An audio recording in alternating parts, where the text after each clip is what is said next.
Carlos, in 1999, here at ITU, WISeKey helped launch a project, ECDC, Electronic Commerce for Developing Countries.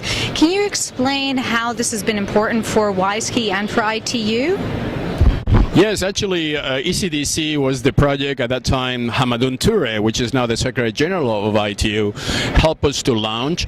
It was very early in the game. 1999, people were still not using the internet in any secure way. We wanted to, at that time already, and that was the genesis of WISeKey, trying to prove that by using a strong authentication, people can conduct electronic transactions and do e-commerce online in a very safe and trustworthy way.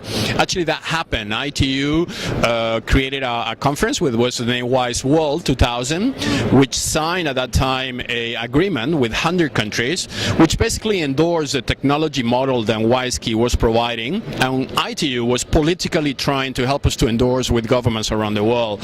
What happens is that since then, many countries are now deploying full national ID projects with WISeKey.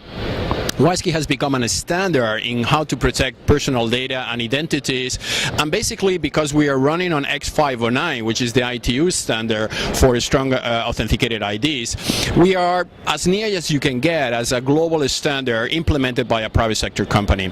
So that makes WISeKey very unique. That also helps ITU, because ITU now can prove that they can work with the private sector in an efficient way.